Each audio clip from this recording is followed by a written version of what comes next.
Welcome back, everybody. I know I have been gone for a while. Just got back day before yesterday from my most recent trip out to Edwards Air Force Base. That was a lot of fun. Hopefully it'll be the last long trip for a while, but at some point I'm going to run out of stuff to do on this empennage. It's getting closer and closer. So anyways, this is all just this morning working on the trim tab. This would be the start of the trim tab, I guess. And first thing I'm doing is just finishing up the last items I had on the elevators, which was installing the hardware for those lead counterweights. So I got those installed, torqued down. Yeah, both sides. So they're done, good to go, so I can put them aside. So now I've got that trim tab. And if you remember from the last time, I decided I didn't want to fold over the tabs. I didn't like the way it looked, and I didn't want to go through all of the hassle, although that sounds easy now compared to what I did do, of folding over those tabs that are sticking off the ends. So I had made a few ribs. You can see one right there in the foreground, and I had planned to use those. What I didn't think about is one side of this matches up perfectly because it mates right up to the other side of the elevator that I already made the rib for, so that one works good. But this bigger side, which is the inboard side of the trim tab, needs a bigger rib. It needs to be longer, and after I make one that's longer, I find out it also needs to be a little bit thicker. So some of this is going to be me going through and making those, but the idea being, once they're in and installed, I will close out the ends of them using some techniques I've seen some other people on YouTube use, where you get some foam from aircraft spruce, you put that down in there with some fiberglass batting and epoxy material, and then some micro and some more epoxy, and basically completely smooth off and close off the ends. So that'll be what happens later on. But for now, it's just fitting up the parts and start making those ribs. So here I'm just getting that trailing edge bent down. I'm getting a lot better at doing that. I was so scared the first few times I ever did that. Now I really don't have any fear about it. It's just go after it and get it done.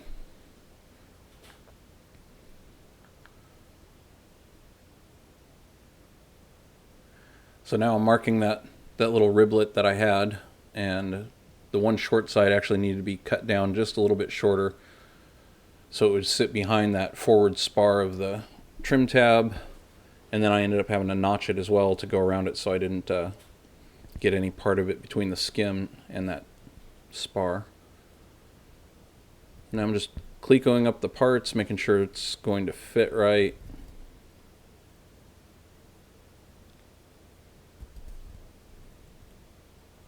Lots of back and forth to the Scotch-Brite wheel on this one. Lots of fit up, especially when I actually realize I need to make that other riblet.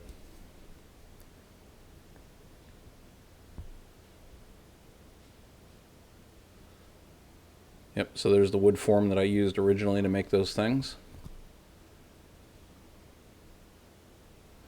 And now I'm committing to cutting off the tabs. So now it's the point of no return. Decided the bandsaw was the best way, since I could lay that thing pretty much flat on itself. I just cut both sides at the same time, close to the line I made, and then cleaned it up over there on the sanding disc and the Scotch-Brite wheel. Definitely nerve-wracking when you commit to it, but as you can see there, tabs are gone. And just clean up the edges, make sure I got no burrs. I'm expecting to have to probably sand on this and file it down a little bit more once I actually get it installed on the elevator. The plans call for a minimum of I think it's a 3/32 gap. So once I get that actually hinged on there, hopefully tomorrow, I'll be able to get that set. And if the gap is bigger than I want it, well, then hopefully I can kind of fill it out a little bit with the foam and fiberglass that's going to go in there. We'll see. We'll see if this was a good idea or a bad idea. If it was a bad idea, I guess not too expensive, even with the price hike, to get a new skin and try it again. So now it's back over there forming up the other riblet, which now you can see it right there in the foreground.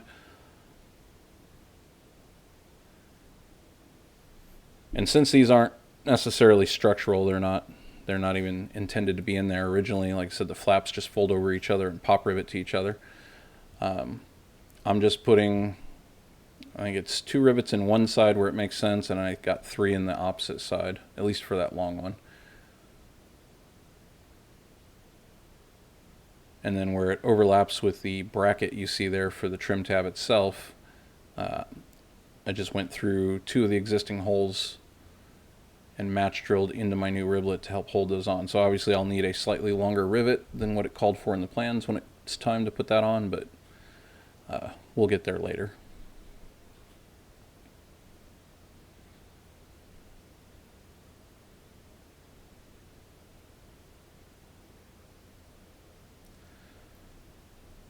Lots of fiddling around, just lining it up and making sure it's all right before committing to it.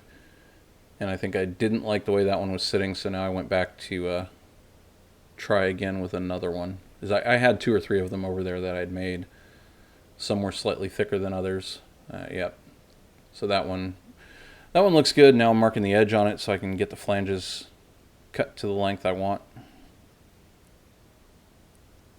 And back to the Scotch-Brite wheel to clean it up.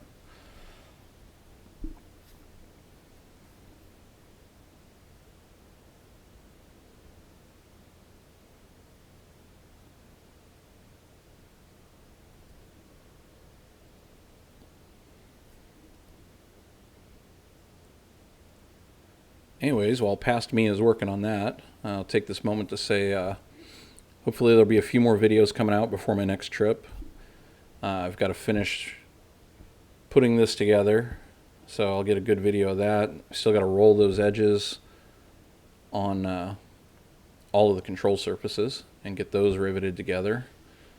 Lots of little stuff left to do, and then there's the wing stands, the steel I bought for those that I need to make, so hopefully I can get some of that done in the next couple of weeks that I'm home. Hopefully, fingers crossed, I'll be able to call Vans and put my deposit down for my wings later this week, and then I'll see what they tell me about how soon I can expect them. At some point I'm sure I'll run out of stuff until those show up, but who knows. If stuff is flowing out of Vans again, maybe I'll get them quicker than I think, and then we can just keep right on building. As far as my flying goes, that's been a lot more challenging. Obviously, I've been out at Edwards for the last 3.5 weeks and haven't been able to fly, so I feel like I'm getting a little bit rusty, and instead of moving on, which I should be ready for my check ride, I'm going to have to go do some flying and make some stuff up and get comfortable again with a few things. Anyhow, now it's time to attach that hinge bracket. A few measurements that had to be made. For the most part, seems like it's pretty straightforward. So I made a line on the end of it where the mark said, and I'm lining that up with my outboard hole so I know where to position that thing. And then it's just a matter of match drilling holes.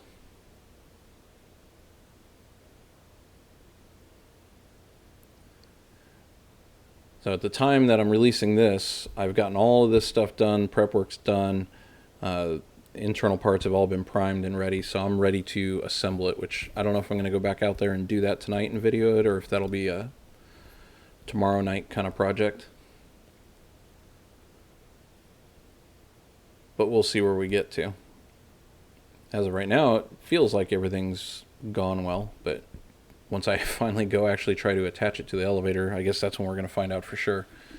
The other thing I'm wondering right now is how I rivet this thing together. I know I'm supposed to do the bottom side of that front spar first, but there's not a lot of room to get in there, so I'm not sure the best way to go about doing that.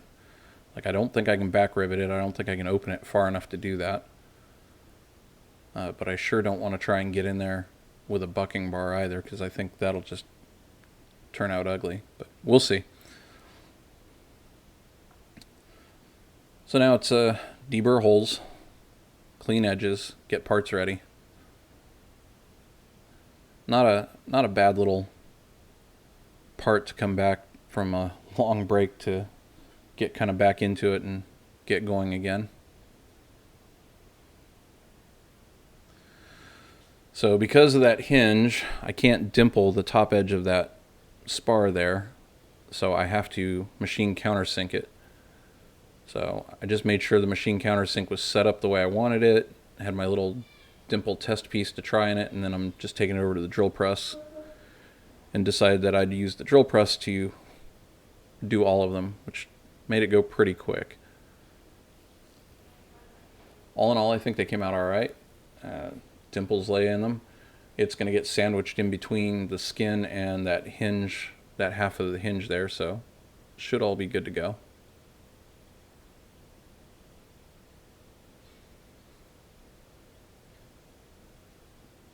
So time to dimple the rest of the holes, at least the ones I can reach.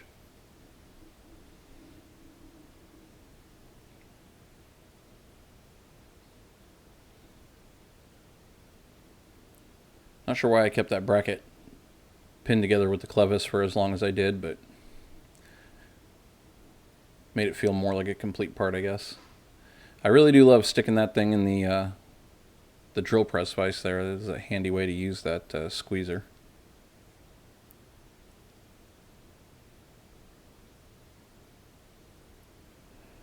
Now it's over to the close quarters dimple die, whatever you want to call it, tool that's mounted to the bench over there, so I can use the hammer to get those trailing edge dimples done, both in the skin and the ribs that I needed to get done. So that was it. I just give it a good rub down with the Scotch-Brite, scuff it all up, get them cleaned off, and then I take them outside and shoot them with some primer. Like I said, that's all done, so now it's a matter of putting this stuff back together, and that'll be the next video you see will be me riveting this thing together and hopefully, possibly, attaching it to the elevator. So, if you got any questions, leave them down below, and I will see you on the next one.